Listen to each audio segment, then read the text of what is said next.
Salut Denis. Bonjour Obline. Merci de m'accueillir dans ton sublime jardin pour cette première vidéo, première présentation des jardins accompagnés par Arbraculture. Est-ce que tu peux commencer par te présenter s'il te plaît? Oui, déjà c'est un plaisir de te recevoir et merci d'avoir fait cette route jusque dans le Pével pour venir me voir. En fait, je suis Denis Dutouquet, j'ai 51 ans. Donc j'habite Mons-en-Pével dans cette maison en location, donc avec un jardin qui initialement était un jardin d'agrément uniquement, donc avec un gazon. Voilà, et à un moment donné j'ai eu l'idée et l'envie d'occuper cet espace avec quelque chose de productif et en faire un potager. Ok, merci. Et comment du coup tu as connu la permaculture et pourquoi tu as décidé justement d'aménager ton jardin en permaculture? Alors c'est une très bonne question. En fait la permaculture, c'est vrai qu'on en parle beaucoup de gens en parlent, d'ailleurs quelquefois à tort. En fait moi je suis très sensible à l'environnement et aussi à la crise climatique et j'ai eu envie en fait de développer effectivement un potager mais en respect de l'environnement et en tout cas en respect de la nature et en connexion avec elle. Et je me suis un petit peu intéressé, j'ai découvert le monde de la permaculture en creusant un petit peu le sujet, en découvrant qu'en fait c'était une méthode qui évitait l'utilisation de traitements chimiques et qui surtout imitait par biomimétisme ce que la nature réalisait et permettait de le reproduire dans un écosystème plus petit. Donc ça m'a donné envie et bon, comme je ne connaissais pas forcément et je ne savais pas comment m'y prendre, j'ai eu besoin d'être épaulé et d'être coaché. Et donc tu as décidé de te faire accompagner par Arbraculture pour aménager ton jardin.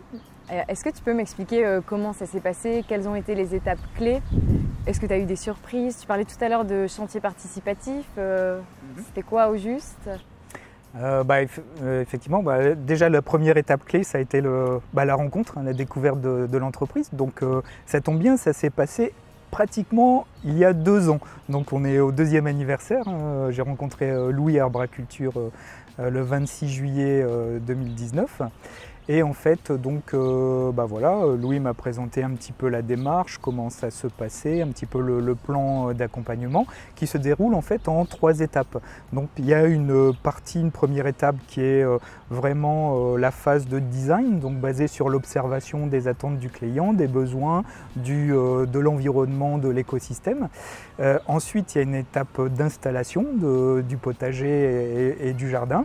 Et ensuite, derrière, la 3e étape, la 3e phase, c'est l'accompagnement au fil des saisons, avec le suivi des légumes, de leur récolte, de leur semis, jusqu'à aussi la consommation derrière.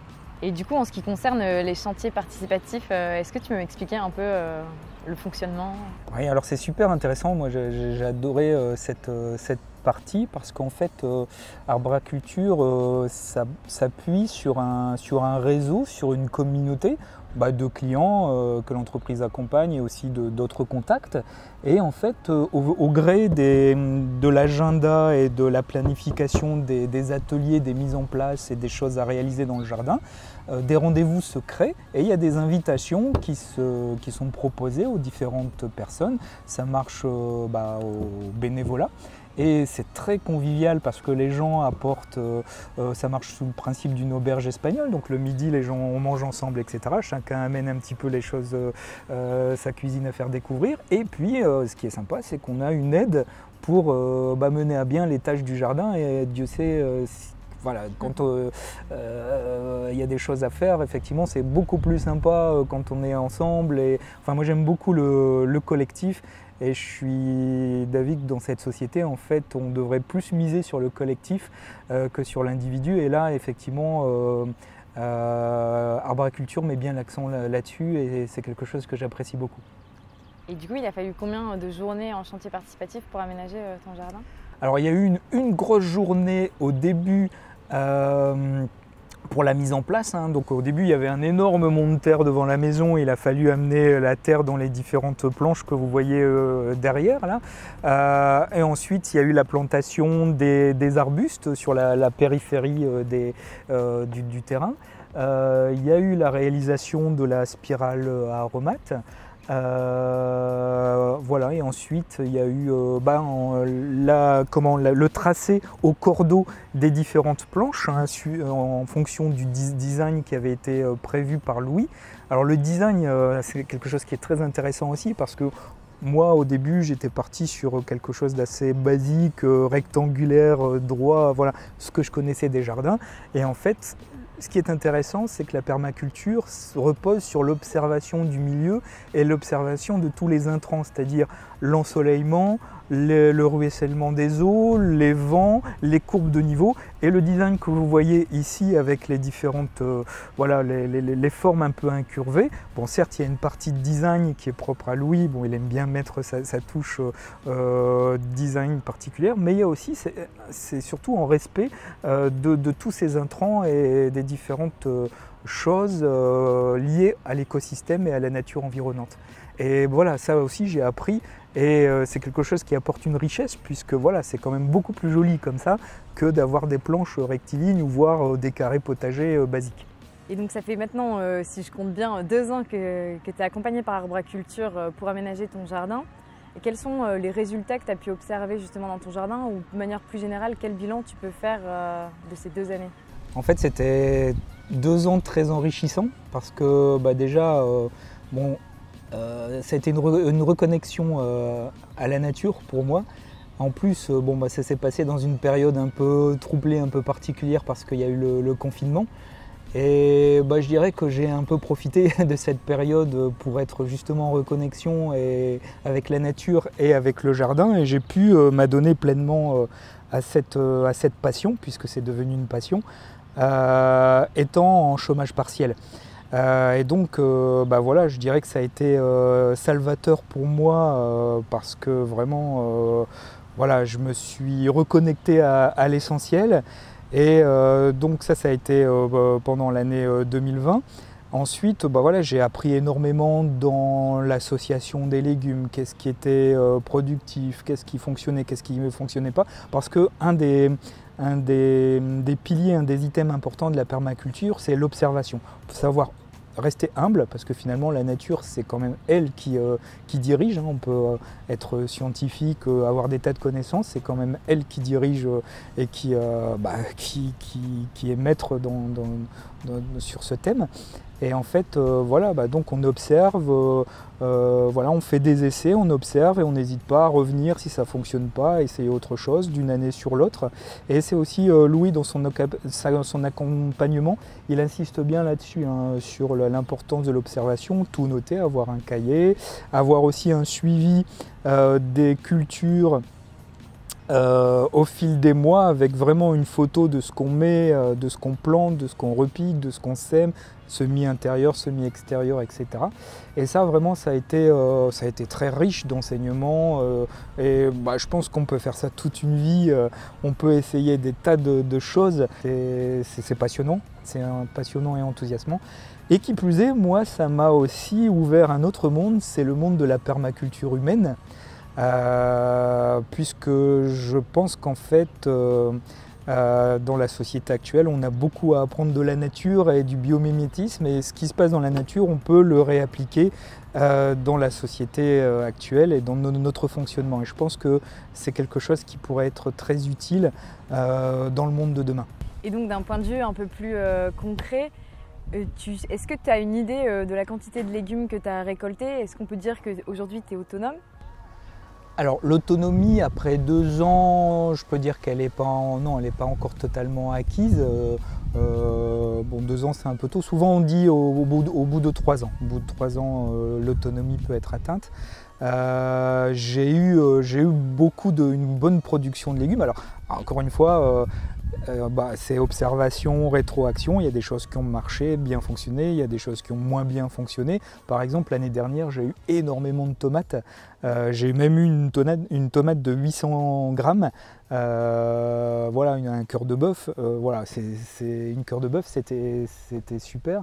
J'ai eu des haricots l'année dernière, j'ai eu des laitues, j'ai eu beaucoup de navets, des radis, voilà, déjà de quoi me faire plaisir, des carottes. Et ce qui est sympa, c'est qu'on redécouvre le goût des aliments.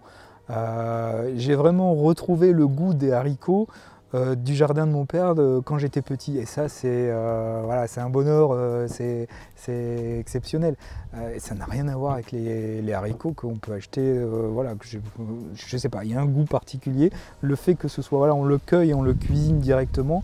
Les carottes pareil, j'ai savouré, enfin j'ai adoré, j'ai redécouvert le goût des carottes, quoi. C'était rien à voir, quoi. On redécouvre le goût des aliments, donc voilà, l'autonomie, ouais, je pense que l'année prochaine, voilà, déjà entre 2019 et 2020, j'ai progressé.